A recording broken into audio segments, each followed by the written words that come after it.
Questions orales. L'honorable député de Thornhill. Écoutez, l'encre rouge coule à flot ici à Ottawa, fief des libéraux, alors que le gouvernement met la touche finale à son énoncé économique de printemps. Le premier ministre avait promis de dépenser moins, mais ça va rapidement transformer en un engagement à faire grimper la facture des contribuables et à dépasser la limite de sa carte de crédit. En fait, il a doublé le déficit que lui avait laissé son prédécesseur. Vont-ils sabrer dans les dépenses ou au moins faire plafonner le déficit au niveau déjà impensable que lui a laissé son prédécesseur? Le ministre responsable du commerce Canada-États-Unis. Monsieur le Président, nous apprécions beaucoup l'enthousiasme de notre collègue quant à la mise à jour économique du printemps. Elle dépeint un tableau négatif et qui ne représente pas la réalité. Dans moins d'une heure, elle va enfin être informée, elle aura de bonnes nouvelles économiques, elle pourra entendre les dépenses judicieuses que prévoit notre gouvernement pour avoir une économie nationale compétitive, pour diversifier nos partenariats économiques. Les bonnes nouvelles s'en viennent, Monsieur le Président.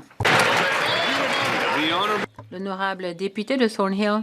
Donc, les Canadiens vont croire tout cela parce qu'on dépense plus. Mais les choses ont empiré. Une décennie de déficits libéraux et les Canadiens ont la pire inflation alimentaire, le pire endettement des ménages, le deuxième taux de chômage le plus élevé et au sein du G7. Et en plus, les initiés libéraux sont enrichis et les Canadiens ont fait les frais de tout cela.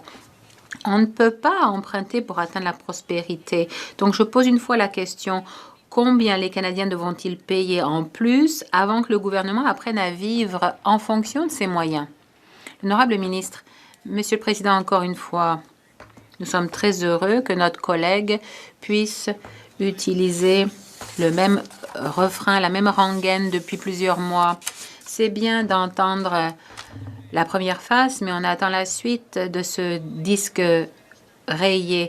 Dans quelques instants, mon collègue le ministre des Finances va nous faire part de bonnes nouvelles. Peut-être que mes collègues conservateurs seront déçus que leur rengaine qu'ils utilisent depuis quelques mois ne sera plus au goût du jour, ce ne sera plus pertinent. Elle pourra célébrer la belle performance économique des Canadiens et du Canada. L'honorable député de Calgary-Est, c'est difficile à croire, mais le premier ministre libéral, à côté de ce premier ministre libéral, Justin Trudeau, ne dépensait quasiment pas. Avec ce premier ministre actuel, on a plus de dettes, plus de coûts, plus de taxes, plus de dépenses. C'est toujours les mêmes libéraux. Les Canadiens, eux, doivent payer leurs factures avec leur carte de crédit. Le premier ministre va-t-il mettre fin à ces budgets cartes de crédit coûteux pour que les Canadiens aient enfin les moyens de vivre? L'honorable ministre, Monsieur le Président, notre collègue soulève la question du coût de la vie et de l'abordabilité. Je sais que tous les collègues ici présents s'inquiètent de cette question parce que les Canadiens sont inquiets et s'intéressent à la question. Mais dans moins d'une heure, encore une fois, mon collègue, le ministre des Finances, sera ici en chambre pour nous parler des mesures importantes que notre gouvernement a prises, prendra et continuera de prendre pour appuyer les Canadiens à faire face des préoccupations sur le coût de l'épicerie, le coût du carburant, le coût de la vie. Notre gouvernement est là pour les Canadiens. Le député de Calgary-Est, Monsieur le Président, dans une heure, on va savoir si les bonnes nouvelles libérales sont coûteuses. Le même gros déficit qui a entraîné l'inflation d'aujourd'hui et la hausse des taxes et des impôts demain. 2,2 millions de Canadiens vont à la Banque alimentaire chaque mois parce que ce gouvernement a donné aux Canadiens le taux d'inflation alimentaire le plus élevé du G7 et le plus fort taux d'endettement des ménages. Le premier ministre va-t-il s'engager à plafonner le déficit pour qu'il ne dépasse pas les 31 milliards de dollars déjà établis par Trudeau? Le leader du gouvernement l'a Chambre. Monsieur le Président, je remercie mon honorable ami qui est porte-parole en matière de finances pour l'opposition officielle.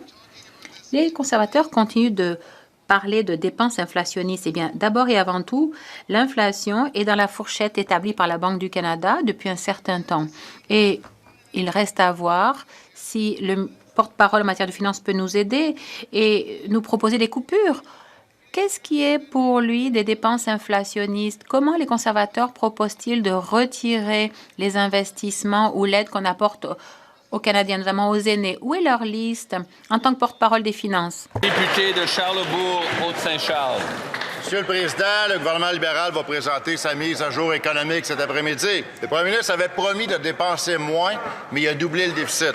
Il avait promis de couper dans la fonction publique, puis il a augmenté la bureaucratie de 7 Au Québec, 40 de nos aînés vivent avec un peu plus de 20 000 par année, pendant que les loyers pour les soins de longue durée sont rendus à 4 000 par mois. Quand est-ce que le premier ministre libéral va arrêter de faire des déficits pour que nos aînés puissent enfin sortir la tête de l'eau?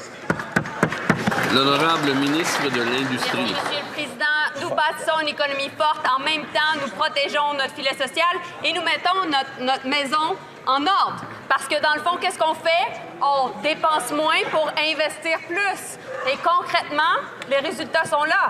Nous avons la deuxième croissance la plus importante du G7 et également, nous avons la position, la réalité fiscale la plus envieuse du G7. En même temps, nous diminuons les frais de l'épicerie. En même temps, nous le faisons également pour le prix à la pompe pour l'essence. Essentiellement, nous sommes là pour les Canadiens et voilà un gouvernement compétent. Bravo. L'honorable député de Charlesbourg, Haute-Saint-Charles. La ministre dit remettre la maison en ordre. Qui a mis le bordel depuis 10 ans? Voilà. C'est eux autres. Oui. Tu dois faire le ménage dans ton bordel que tu as créé, mais soyons honnêtes, Monsieur le Président, il n'y a personne qui pensait que c'était possible de dépenser plus que Justin Trudeau. Mais là, on le voit, le premier ministre a réussi cet exploit-là, qui est non enviable, Monsieur le Président. Pendant ce temps-là, le gouvernement libéral a abandonné les aînés qui doivent maintenant choisir entre payer le loyer ou avoir un panier d'épicerie. Est-ce que le premier ministre s'engage à ne pas dépenser plus que le déficit promis de 31 milliards par Justin Trudeau? L'honorable ministre responsable du commerce Canada-États-Unis. Monsieur le Président, dans mon propre enthousiasme, il y a quelques moments, j'ai dit que le ministre des Finances sera ici dans moins d'1 heure. Je me suis trompé. C'est dans moins de 2 heures, Monsieur le Président, que mon collègue aura tous les faits. Il n'y aura pas besoin d'inventer des chiffres. Il n'y aura pas besoin de répéter des choses qui, c'est très bien, ne sont pas rigoureuses. Il y aura des bonnes nouvelles pour l'économie canadienne, pour les travailleurs, pour les aînés, au lieu des accusations sans fondement qui font à cette Chambre tout le temps. Le député de Saint-Jean. Monsieur le Président, hier, le premier ministre a expliqué que c'est parce qu'il est nationaliste qu'il veut des nouveaux pipelines.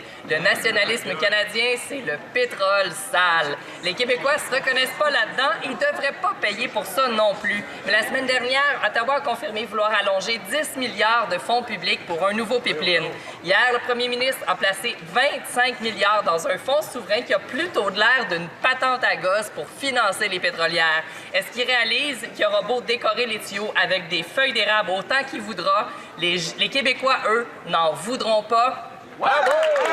Honorable ministre de l'Industrie.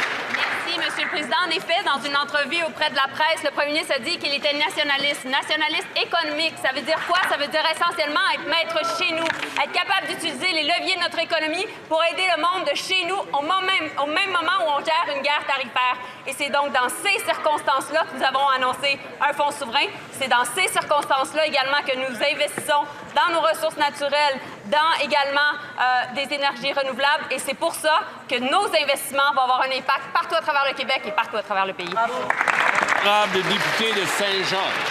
Monsieur le Président, ça grenouille à Ottawa pour lancer un nouveau pipeline dans l'Ouest, mais du côté de l'entreprise privée, il n'y a personne d'intéressé parce que là, la demande pour le pétrole va plafonner en 2029.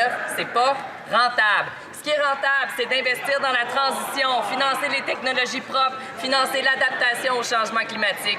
Mais le premier ministre canadien nous dit qu'au nom du nationalisme canadien, il faudrait allonger 10 milliards de fonds publics pour construire un nouveau pipeline, même si c'est pas rentable.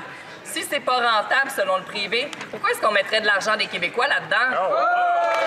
L'honorable leader du gouvernement à la Chambre.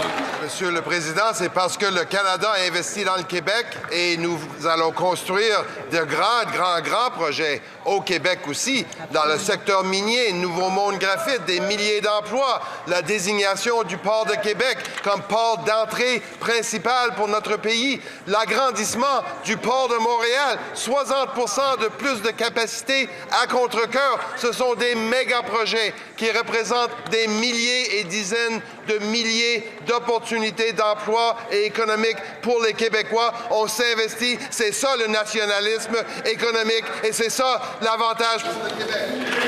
L'honorable député de Pierre-Boucher, les Patriotes Verchères. Monsieur le Président, ma question s'adresse au président libéral du Comité des transports, le député de Vaudreuil. Il y a 2 jours, il a publié sur ses réseaux sociaux qu'il était l'invité d'honneur à un événement qui est organisé par un groupe qui fait la promotion des Driver Inc., des chauffeurs à rabais, la CTOA.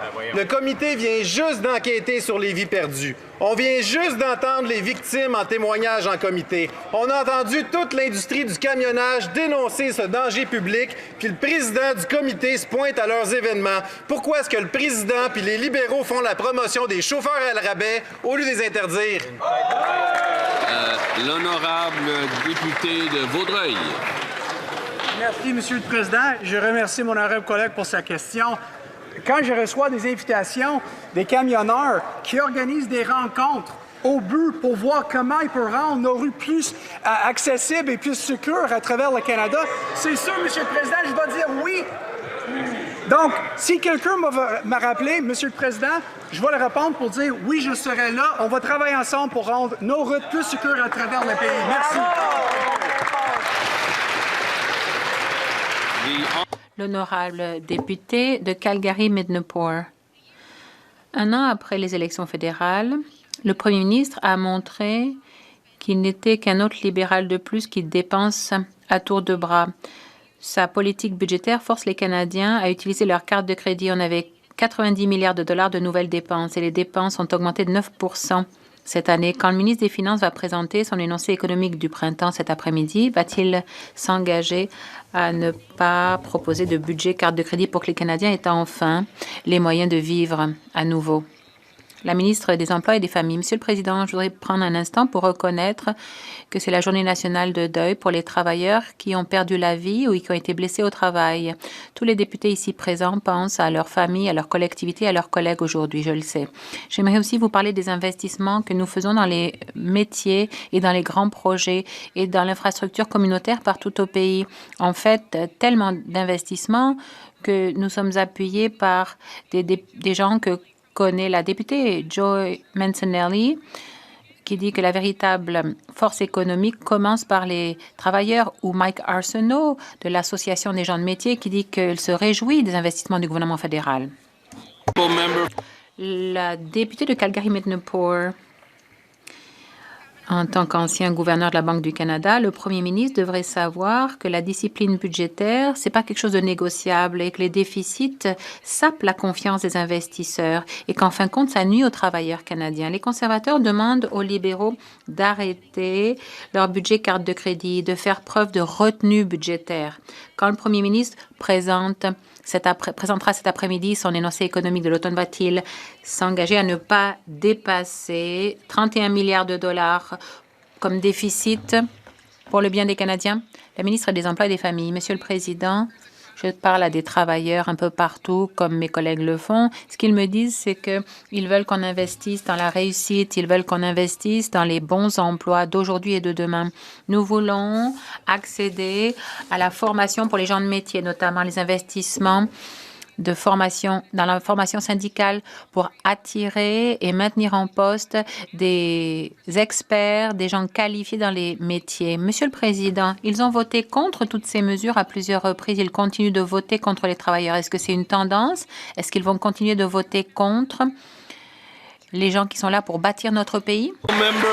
Le député de Newmarket Aurora. Monsieur le Président, on voit plus de dettes, plus de dépenses, plus d'impôts et de taxes, toujours la même chose. C'est ça que les libéraux célèbrent aujourd'hui. Les Canadiens se serrent la ceinture, mais pendant ce temps-là, les libéraux célèbrent d'énormes déficits et des dépenses inflationnistes qui vont obliger les Canadiens à s'endetter encore plus et à faire de gros sacrifices juste pour s'en sortir. Le premier ministre libéral et son budget carte de crédit va-t-il mettre fin à son budget carte de crédit coûteux pour que les Canadiens puissent se permettre de vivre? La ministre. Monsieur le Président, pour ce qui est du coût de la vie, la députée a voté contre toutes les mesures qu'on a proposées pour aider les Ontariens. Voilà les faits. Les parents économisent 10 000 $ par enfant pour des garderies abordables. Les enfants ont reçu 9,8 millions de repas grâce au programme alimentaire dans les écoles et un programme qui a été rendu permanent. On est venu en aide aux revenus de plus de 300 000 Ontariens. La députée a toujours voté contre ce genre de mesures. Pourquoi? Je ne comprends pas. C'est ainsi qu'on va pouvoir bâtir un Canada fort. Il faut rendre la vie plus abordable pour les Canadiens. La députée de Newmarket, Aurora. Monsieur le Président, c'est vraiment une contradiction. On a un gouvernement libéral qui célèbre des déficits plus importants, alors que le pays, lui, croule sous le poids de la dette et des déficits.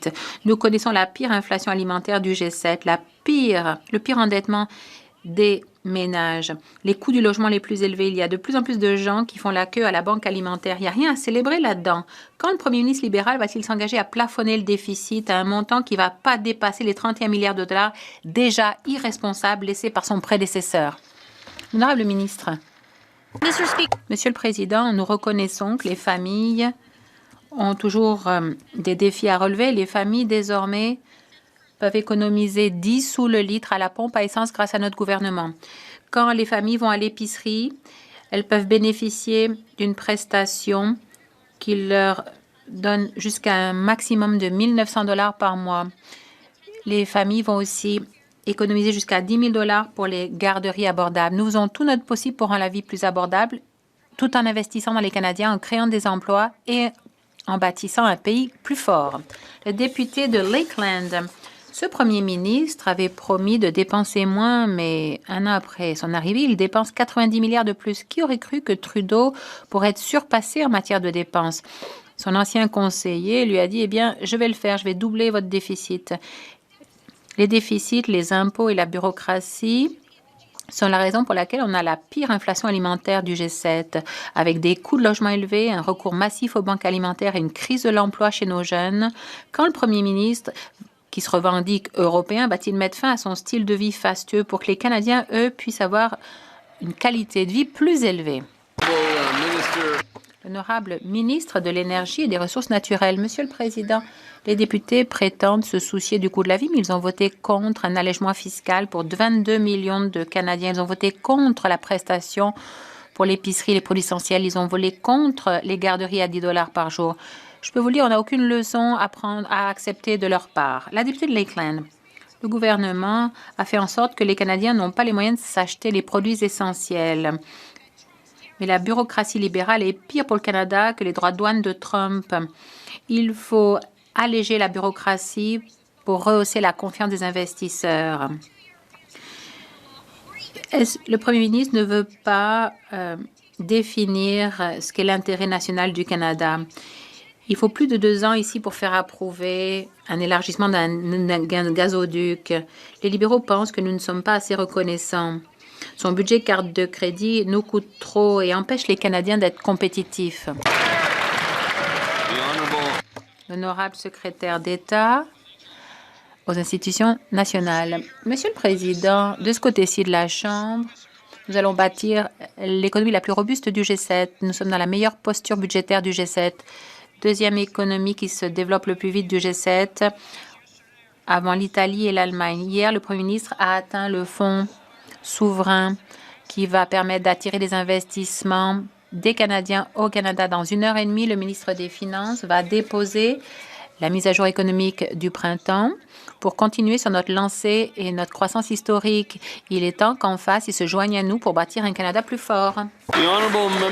La députée de Cambridge, Monsieur le Président, on a promis aux Canadiens de la modération, mais au lieu de cela, on a eu plus de dépenses de la part des libéraux, plus de dettes, plus de coûts, toujours la même chose. Le premier ministre n'a pas changé de cap par rapport à Justin Trudeau. Il a doublé la mise, doublé le déficit et selon le directeur parlementaire du budget, on consacre près de 2 tiers des nouvelles dépenses aux opérations courantes et à une bureaucratie croissante. C'est pas ça de vrais investissements. Ces choix nuisent aux Canadiens au quotidien.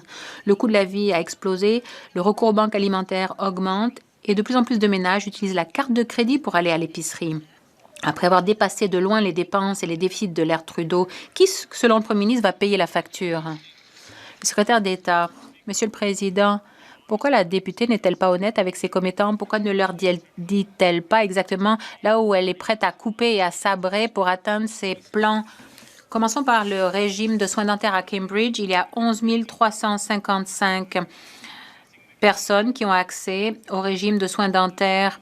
11 355 personnes qui ont été chez le dentiste grâce à nous et qui ont pu se faire soigner les dents. Qu'en est-il de la prestation canadienne pour enfants à Cambridge? 19 621 enfants ont une meilleure vie, un meilleur départ dans la vie grâce à la prestation pour enfants. Des programmes qu'elle est prête à éliminer. Député de Gaspésie, les îles de la Madeleine, Lestibouge. Monsieur le Président, depuis le 1er avril, le fédéral ralentit inutilement l'embauche de travailleurs étrangers temporaires. Il exige maintenant que les entreprises affichent un poste sans succès durant 8 semaines consécutives plutôt que 4 auparavant, avant d'entamer une démarche d'embauche ou de renouvellement d'un travailleur étranger temporaire. Monsieur le Président, hors des grands centres, c'est pas par gaieté de cœur qu'on recrute à l'étranger, c'est par nécessité. Et 8 semaines, c'est 4 semaines de trop pour rien. Est-ce que le gouvernement va revenir à 4 semaines?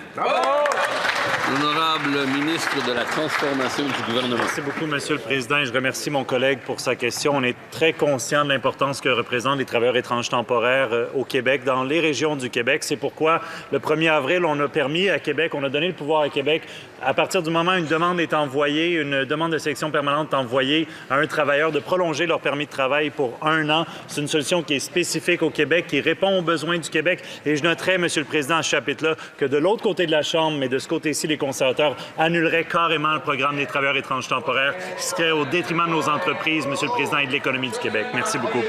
Honorable député de Gaspésie, les îles de la Madeleine, Lestigouge. Monsieur le Président, allonger de 4 à 8 semaines les délais pour recruter ou renouveler des travailleurs étrangers temporaires, c'est faire en sorte que des entreprises vont manquer leur date butoir. Le changement de réglementation depuis le 1er avril va empêcher nos entreprises de réaliser des contrats. Il y a urgence de revenir à 4 semaines, sinon la nouvelle mesure du fédéral aura un impact sur l'économie québécoise dans son ensemble, mais encore plus en région. Pourquoi ne pas revenir à 4 semaines au lieu de retarder de manière nuisible le recrutement de main-d'œuvre? L'honorable ministre. Merci beaucoup, Monsieur le Président. Au contraire, depuis le 1er avril, on offre une solution qui est spécifique au Québec où, à partir du moment où un travailleur reçoit un DSP, il voit son permis de travail être prolongé de 12 mois, Monsieur le Président, justement pour permettre ce pont que nous ont demandé les entreprises du Québec par rapport à l'enjeu des EIMT. Monsieur le Président, ça va nous faire plaisir de travailler avec nos collègues. Merci beaucoup. L'honorable député de Louis-Saint-Laurent, Kiawenrac. Monsieur le Président, 600 000. 600 000 aînés québécois sont contraints de survivre grâce au supplément de revenus garanti. Ça, c'est un aîné sur 3. 600 000 personnes, Monsieur le Président, c'est plus que toute la population de la Ville de Québec. Et par votre entremise, Monsieur le Président, je m'adresse directement aux aînés du Québec. Depuis 1 an, quand vous faites l'épicerie, est-ce que votre situation s'est améliorée, oui ou non?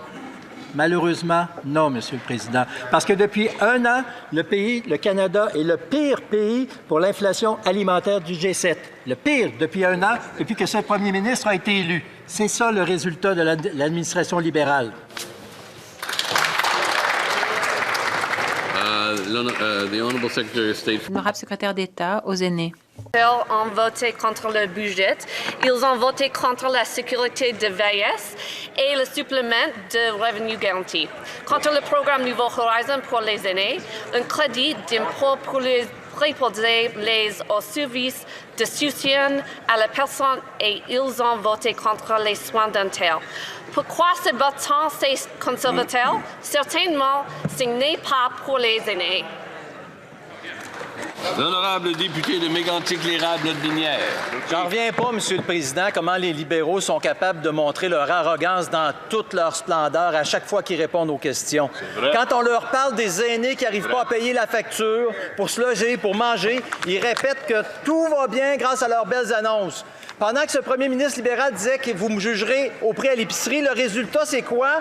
On apprend que 35 % des ménages ont recours à leurs économies ou au crédit pour se nourrir.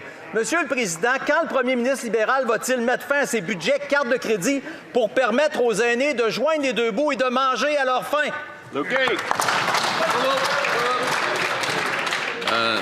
L'honorable secrétaire d'État à l'enfance et à la jeunesse. Merci, Monsieur le Président. Nous avons réduit l'âge de la retraite à 65 ans. On a augmenté de 10 % le supplément de revenu garanti pour les aînés vivant seuls et aussi augmenté la sécurité de la vieillesse pour les 75 ans et plus. Nous avons aussi investi 54 millions de dollars pour améliorer la qualité de vie des aînés de plus de 400 communautés à travers le pays avec le programme de Nouvelles Horizons. On est là pour les aînés, Monsieur le Président. Merci beaucoup. L'honorable député de Montmorency, Charlevoix. Merci, Monsieur le Président. Pendant que le premier ministre continue d'utiliser la carte de crédit des citoyens en créant plus de dettes, plus de dépenses gouvernementales, en taxant plus pour dépenser plus, c'est les familles qui en payent le prix, notamment nos aînés. Ils payent plus cher pour l'épicerie, l'essence, le logement, à un point où un ménage sur 3 doit s'endetter ou piger dans ses économies pour se nourrir. Quand on sait que le premier ministre a dépensé au-dessus d'1,5 million de dollars pour manger dans les avions pendant son voyage, c'est à se demander s'il réalise que les Québécois et les Canadiens n'y arrivent plus. Quand est-ce que les libéraux vont arrêter d'étouffer les citoyens? L'honorable secrétaire d'État à la Nature. Monsieur le Président, ce qu'on fait en ce moment, c'est prendre soin de notre monde et en même temps, on développe notre économie. Et prendre soin de notre monde pour les aînés, c'est d'avoir une allocation pour l'épicerie. Donc, directement, dans leur poche, ils ont de l'argent pour faire face à la hausse des prix à l'épicerie. Le régime canadien de soins dentaires, avoir une santé buccale, c'est important pour la santé et on aide les aînés à travers ça. Et donc, on a plusieurs mesures et on les supporte directement, alors que toutes ces mesures-là n'auraient pas été possibles. Merci, Monsieur le Président. On est là pour les aînés. Honorable député de Portneuf, Jacques Cartier. Elle est vraiment dans un monde d'illusions. Monsieur le Président, il faudrait que le gouvernement libéral, un jour, arrête de vivre dans un monde de licorne et qu'il soit conscient que le coût de la vie étouffe les citoyens à tous les jours. De plus, nos aînés qui ont construit notre pays se retrouvent à souffrir rendus à leur retraite. Nos aînés de 65 ans et plus méritent le plus grand des respects. Ce premier ministre peut-il arrêter de se pavaner à l'international, arrêter de gonfler le déficit sur la carte de crédit pour enfin respecter tous les aînés en leur donnant de l'espoir? Oui. L'honorable secrétaire parlementaire. Merci, Monsieur le Président. J'ai le grand privilège de siéger avec des collègues très investis au Comité permanent de la condition féminine. On étudie en ce moment même la vulnérabilité des aînés femmes. Évidemment, ce qu'on nous rapporte, c'est qu'on doit continuer de s'intéresser au milieu de vie des aînés. On a mis en place différentes mesures. En effet, on a cité le Programme national de soins dentaires. Directement, les femmes aînées peuvent être soutenues par ce programme-là. Il y en a d'autres, évidemment, mais ce qu'on vous dit en ce moment, c'est qu'on continue à s'intéresser à le mieux soutenir possible la population aînée au Canada. Merci, Monsieur le Président. L'honorable député de Beauce. Monsieur le Président, plus de la moitié des Québécois de 50 ans et plus craignent de manquer d'argent pour leur retraite. Un Québécois sur 2 est inquiet de ne pas être capable de payer ses factures. C'est le résultat direct d'une décennie de mauvaise gestion et de déficit libéral. La mise à jour économique est aujourd'hui et malheureusement, c'est encore nos aînés qui vont en payer le prix. Monsieur le Président, est-ce que le premier ministre va cesser de gonfler la carte de crédit des Canadiens, des Canadiennes? Oui ou non? L'honorable ministre de la Transformation du gouvernement. Merci beaucoup, Monsieur le Président. Le député de Beauce veut parler d'une décennie de mauvais choix eu égard aux aînés. Bien, parlons-en. Une décennie de mauvais choix, c'était d'augmenter l'âge de la retraite à 67 ans que les conservateurs avaient proposé, ce qui aurait plongé des dizaines de milliers, des centaines de milliers d'aînés dans la précarité. Une décennie de mauvais choix de la part des conservateurs, c'est de voter contre le régime canadien de soins dentaires qui aide 28 837 personnes, dont plusieurs aînés dans son comté. Une décennie de mauvais choix, Monsieur le Président, des conservateurs, c'est de refuser d'augmenter le supplément de revenu garanti de 10 % pour les aînés les plus vulnérables de 75 ans et plus, Monsieur le Président. Si j'étais eux, Monsieur le Président, je prendrais acte de leur vote, de leurs actions et je les réviserais. Merci. Le député de University Rosedale. Monsieur le Président, c'est un honneur d'être ici sur la colline pour représenter les gens de University Rosedale. Le marché immobilier canadien connaît actuellement une forte dynamique. Ce progrès est important, Monsieur le Président.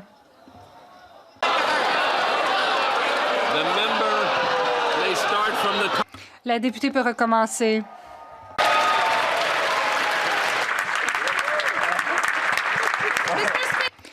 Monsieur le Président, le marché immobilier connaît actuellement une forte dynamique avec une hausse des mises en chantier et une baisse des loyers. Bien que ces progrès soient importants, nous savons qu'il reste beaucoup de travail à faire.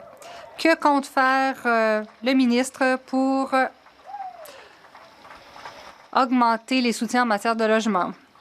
Le ministre du Logement.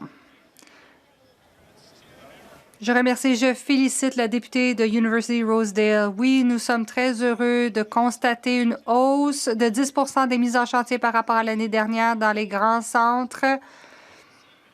Nous voyons aussi une baisse des loyers moyens. Nous faisons un pas dans la bonne direction. Il y a encore du travail à faire. Grâce à nos programmes, nous nous concentrons sur la concrétisation de nos objectifs. Nous voyons des progrès et nous ne faisons que commencer. Le député de Dufferin-Caledon. De 1867 à 2015, 148 années, les gouvernements canadiens ont accumulé une certaine dette. Depuis 11 ans, le premier ministre et Justin Trudeau l'ont doublé. Ils ont doublé la dette nationale en 11 ans.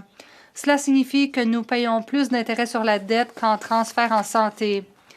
Il y aura une mise à jour économique aujourd'hui. Ces libéraux vont-ils vraiment célébrer une autre augmentation massive de la dette que nos enfants et petits-enfants devront rembourser? Le secrétaire d'État. Monsieur le Président, je sais que les policiers sont à Ottawa et je veux les remercier de leur service. Nous dépensons moins pour investir plus. Nous construisons du LNG en Colombie-Britannique, les minéraux critiques dans les prairies, le nucléaire en Ontario, des ports au Québec, l'énergie au Canada Atlantique, de Terre-Neuve à la Colombie-Britannique. Nous construisons partout au pays. Ensemble, nous allons construire un Canada fort pour tous. Le député de Dufferin-Caledon. Nous dépensons moins pour investir plus. C'est ce que votre comptable vous dit lorsqu'il ne sait pas où votre argent est allé. C'est ce qu'ils font. Ils inventent des slogans pour couvrir le fait qu'ils ont doublé la Banque nationale. Oui, ils crient parce que ça ne leur plaît pas. 148 années pour accumuler une certaine dette, 11 années, et ils l'ont plus que doublé. Le résultat, c'est que nos enfants et nos petits-enfants sont criblés de dettes. Et leurs investissements, nous avons la pire abordabilité de l'histoire du pays. Leurs investissements ne fonctionnent donc pas, le secrétaire d'État. Je parle d'expérience. Ils disent qu'ils soutiennent les Canadiens, mais ils votent contre nos mesures. Ils se sont opposés aux allègements fiscaux, ils se sont opposés aux garderies, ils se sont opposés aux soins dentaires, ils se sont opposés à toutes les mesures pour soutenir le coût de la vie. Monsieur le Président, on ne peut pas être contre tout et ensuite en faire la promotion. Ils ne peuvent pas avoir le beurre et l'argent du beurre. Le député de Edmonton Nord-Ouest, Ryan Kingston, président de l'Association canadienne des constructeurs de véhicules, a dit qu'il y a un décalage entre les déclarations et la mise en œuvre. Il n'y a aucune résolution sur les droits de douane américains. La seule chose dans laquelle les libéraux investissent, c'est une bureaucratie plus coûteuse. Ils utilisent l'argent des contribuables pour alimenter les déficits. Ce premier ministre prendra-t-il le temps de mettre fin à sa gestion budgétaire à la carte de crédit afin que les Canadiens puissent subvenir à leurs besoins? Le ministre de l'Industrie, Monsieur le Président, nous construisons un Canada fort et c'est exactement pourquoi nous avons la deuxième croissance des pays du G7. Nous avons aussi la meilleure fiscale du G7. Nous composons en même temps avec les tarifs illégaux et injustifiés des États-Unis. Nous travaillons pour tous les secteurs touchés. Nous savons que le secteur manufacturier est touché par les tarifs. Nous mettons de l'argent sur la table pour aider ces travailleurs et ces entreprises. Nous allons continuer sur cette voie parce que c'est exactement ce que nous devons faire en ce moment. Le député de Edmonton Nord-Ouest. Les Canadiens ordinaires n'ont pas le temps de se soucier de ce que dit le FMI et le G7. Nous avons un taux de chômage record chez les jeunes et nous avons des files d'attente record dans les banques alimentaires. Les libéraux veulent gaspiller $1 milliard dans un programme de confiscation des armes dont personne ne veut. La dette des ménages est la plus élevée du G7. En ce moment, nous sommes à la 11e année de déficits libéraux. Ce premier ministre peut-il s'engager à plafonner le déficit à la somme irresponsable de 31 milliards de dollars? Le secrétaire parlementaire. Les conservateurs font preuve de pessimisme. Ça ne nous atteint pas. Pourquoi? Parce qu'on ne va jamais s'excuser de notre optimisme par rapport à l'avenir du Canada. Nous avons un gouvernement qui construit un Canada fort. Cet après-midi, le ministre des Finances va donner une mise à jour sur notre plan pour construire une économie plus forte. Le Fonds monétaire international dit que nous avons la meilleure position fiscale du G7. Ça n'arrive pas par accident, Monsieur le Président. Le député de York Centre. Monsieur le Président, personne ne pensait qu'il était possible de dépenser plus que Justin Trudeau. Mais ce premier ministre libéral a doublé le déficit. Il met les factures du pays sur une carte de crédit. Les Canadiens devront payer ces dettes pendant des générations. Je croyais qu'il était économiste. Les dépenses déficitaires provoquent l'inflation. Un quart des Canadiens sautent des repas. Ce premier ministre libéral va-t-il déchirer la carte de crédit de la nation pour que les Canadiens puissent se permettre de vivre? L'honorable ministre de l'Intelligence artificielle. Monsieur le Président, le ministre des Finances va nous donner de très bonnes nouvelles. Mais au lieu de cette négativité, je vais vous donner des faits. Les salaires augmentent 2 fois plus vite que l'inflation. Le Canada a la meilleure cote de crédit au monde. Nous avons réduit les impôts pour 22 millions de Canadiens. Nous avons investi 6 milliards de dollars dans le secteur automobile. Les conservateurs ne soutiennent pas les investissements dans les Canadiens. Notre gouvernement soutient les Canadiens. Nous ne faisons que commencer. Le député de York Centre. Les seuls qui s'en sortent bien dans cette économie sont les personnes liées à Brookfield. Au lieu de laisser un héritage à vos enfants, vous leur laissez le soin de rembourser vos dettes. C'est ce que le premier ministre fait à des générations de Canadiens. Dans sa première année, les dépenses ont augmenté de 9 %. C'est assez. On ne peut pas supporter les impôts et on ne peut pas supporter les emprunts. Le premier ministre va-t-il cesser d'utiliser la carte de crédit des Canadiens? Merci, Monsieur le Président. Vous savez ce que les bonnes gens de York Centre n'ont pas à mettre sur leur carte de crédit? Leur facture de dentiste. En fait, plus de 11 000 personnes n'ont pas besoin de payer de leur poche parce qu'ils se sont inscrits au programme de soins dentaires. 11 147 personnes à York Centre seulement.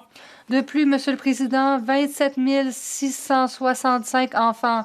27 665 enfants profitent de la prestation canadienne aux enfants, des programmes qui sont prêts à couper pour atteindre leurs objectifs. La députée de Algonquin, Renfrew Pembroke. Monsieur le Président, les dépenses libérales sont hors de contrôle. Les dépenses excessives des libéraux signifient plus d'inflation aujourd'hui et des impôts plus élevés demain. Cet argent ne parvient pas aux Canadiens qui en ont besoin. Il va à des entreprises amis des libéraux comme Brookfield. Monsieur le Président, le Canada est confronté à la pire inflation alimentaire du G7, la pire endettement des ménages et le deuxième taux de chômage du G7. Le premier ministre libéral mettra-t-il fin à sa gestion budgétaire coûteuse pour que les Canadiens puissent se permettre de vivre?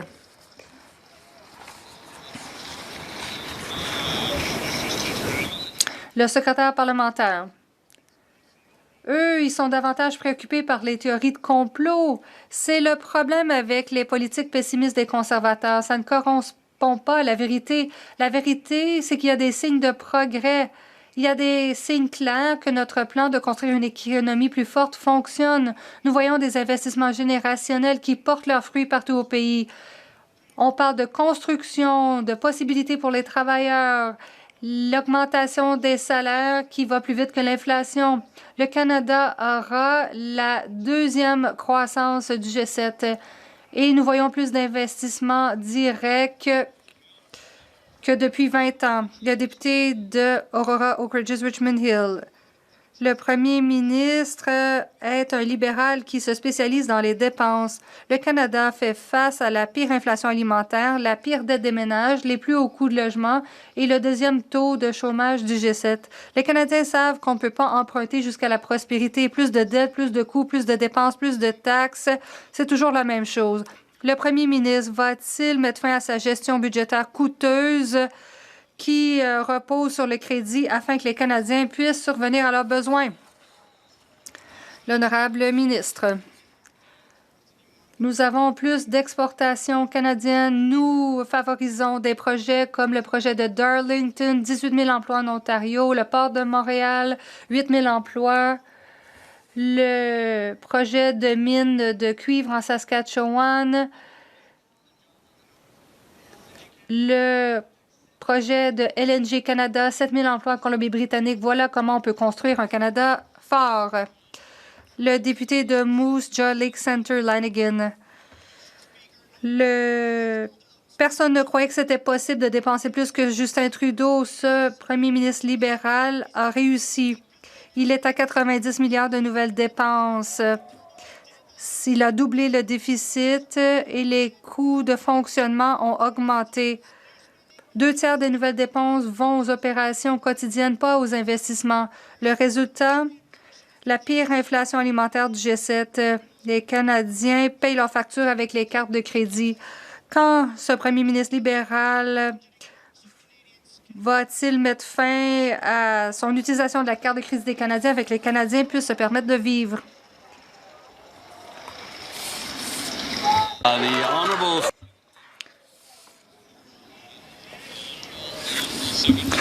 Le secrétaire d'État.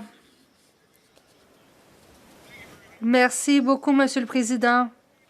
Encore de bonnes nouvelles pour la Saskatchewan. Le financement pour la GRC, la recherche à l'Université de Regina,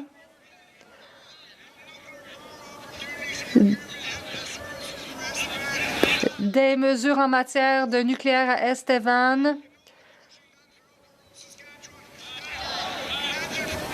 imaginez pour un instant, Monsieur le Président, ils ont gaspillé 10 ans.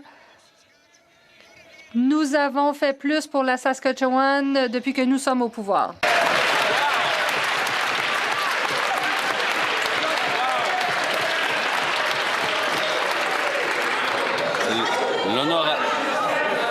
L'honorable député de Terrebonne.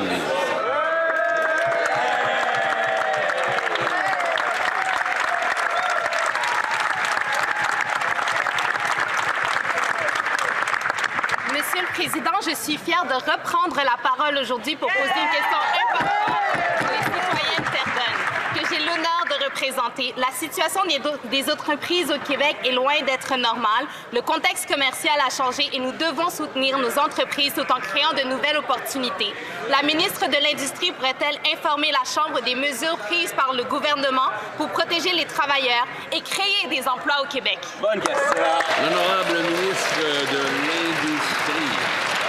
Merci, Monsieur le Président. Je suis ravie d'accueillir à nouveau la députée de Terrebonne, ma collègue.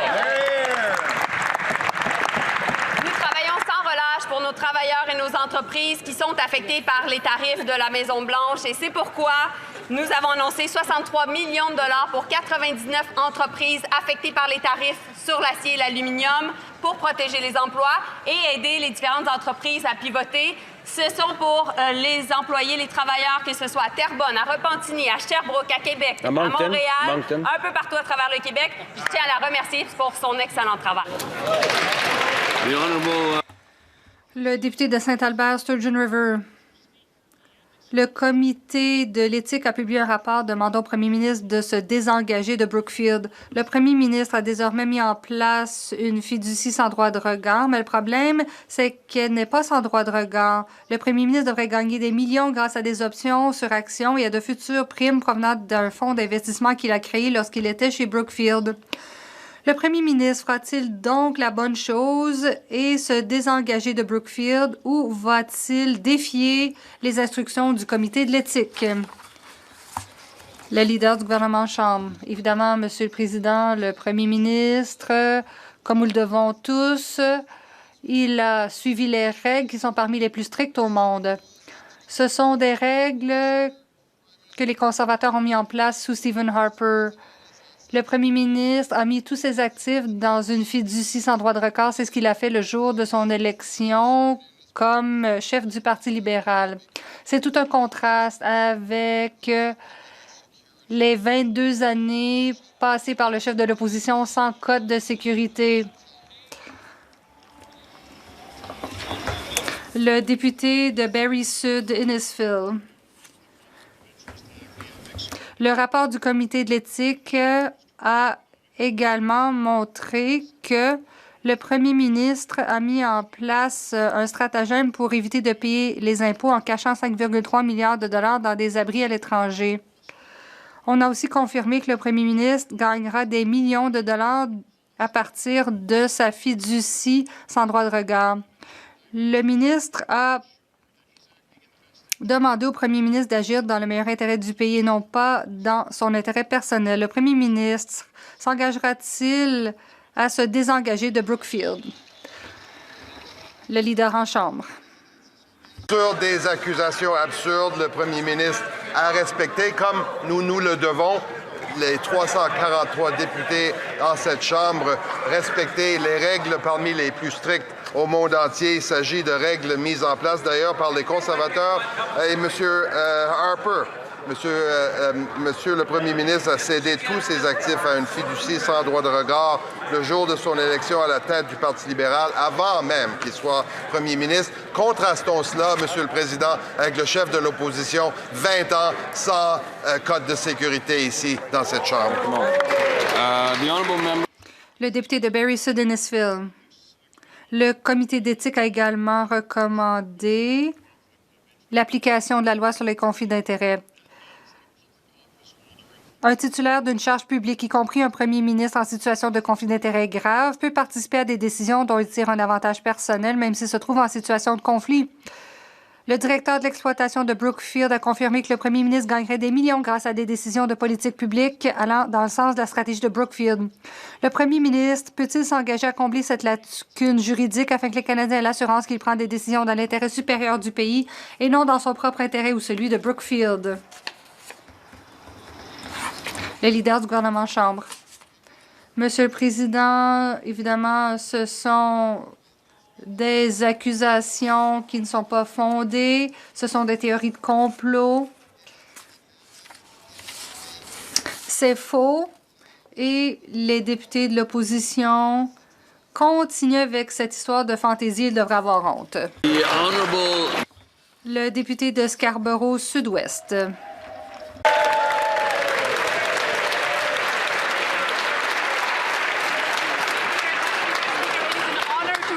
Merci, Monsieur le Président. C'est un honneur de prendre la parole pour la première fois au nom de mes électeurs de Scarborough Sud-Ouest. Notre gouvernement a annoncé des investissements stratégiques clés dans des programmes de sécurité publique à travers le Canada. Des initiatives comme le Fonds pour des collectivités plus sûres aident à lutter contre les menaces nouvelles et anciennes qui pèsent sur la sécurité, notamment la violence par arme à feu, la criminalité chez les jeunes, l'extrémisme violent et bien plus encore. Le ministre de la Sécurité publique pourrait-il décrire les mesures que lui et notre gouvernement prennent pour assurer la sécurité des habitants de Scarborough et de tout le Canada? Le ministre de la Sécurité publique. Monsieur le Président, je tiens à souhaiter la bienvenue à mon ami de Scarborough Sud-Ouest à cette Chambre. Avec le Fonds pour les communautés sûres, nous en prenons aussi à la criminalité chez les jeunes, y compris dans sa circonscription de Scarborough Sud-Ouest. Nous avons aussi présenté plusieurs mesures pour garder les Canadiens en sécurité. Cela comprend des lois sur l'accès légal et des lois sur la réforme de la mise en liberté sous condition. Nous avons aussi procédé à des embauches pour la GRC. Merci, Monsieur le Président. Le député de Regina-Louvain. Jazrat Sidhu, un non-citoyen, a plaidé coupable à 16 chefs d'accusation de conduite dangereuse ayant causé la mort et à 13 chefs d'accusation de conduite dangereuse ayant causé des lésions corporelle. Pourtant, il vient de recevoir accordé un sursis à l'expulsion. Les préjudices psychologiques et physiques subis par les victimes des Humboldt, de Broncos et leurs familles n'ont pas été suffisamment pris en compte dans ce sursis. Les libéraux feront-ils appel de ces décisions et permettront-ils aux victimes d'obtenir le statut d'intervenant? Le ministre de la Sécurité publique. Monsieur le Président, d'abord, j'aimerais exprimer mes condoléances les plus sincères aux familles qui ont été touchées par cet incident. La décision de la Cour fédérale hier relève d'un juge qui a pris une décision en fonction de la preuve. Nous allons examiner la décision et nous allons continuer à soutenir les familles. Le député de Winnipeg Centre, Monsieur le Président, les libéraux parlent de souveraineté, mais le NPD lutte contre la tarification dynamique à l'épicerie. Ils ont une deuxième chance. La mise à jour d'aujourd'hui est une chance de décider qui le défendent. Les gens qui se font avoir à l'épicerie ou les entreprises qui exploitent la population. Vont-ils lutter contre la tarification dynamique une fois pour toutes ou vont-ils continuer à protéger les profits des grandes sociétés? Le député, le ministre de l'Industrie. Monsieur le Président, évidemment, nous croyons à la concurrence. Nous croyons que la concurrence fait baisser les prix. Et c'est pourquoi nous avons dit clairement que nous allons agir. Nous sommes préoccupés par les allégations de tarification algorithmique.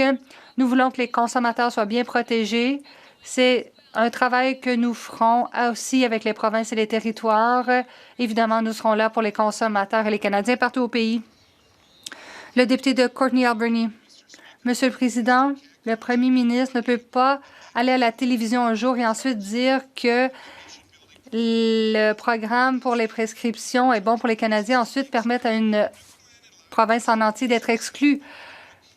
On nous dit que le gouvernement a fermé la porte aux négociations pour Terre-Neuve. Les gens sont laissés pour compte. Ce n'est pas un programme national, c'est un programme à la pièce. Pourquoi le gouvernement laisse-t-il tomber Terre-Neuve et Labrador et tant d'autres provinces et territoires pourront avoir l'assurance médicaments? Le programme devrait s'adresser à tous les Canadiens. La ministre de la Santé. Je remercie le collègue pour sa question et je suis au courant de l'intervention de Newfoundland et Labrador sur la question de Pharmacare. Comme je vous l'ai dit, je suis en conversation avec mes vis-à-vis de toutes les provinces, y compris Newfoundland et Labrador, pour voir comment est-ce qu'on peut mieux les soutenir. Et ça met un terme à la période des questions.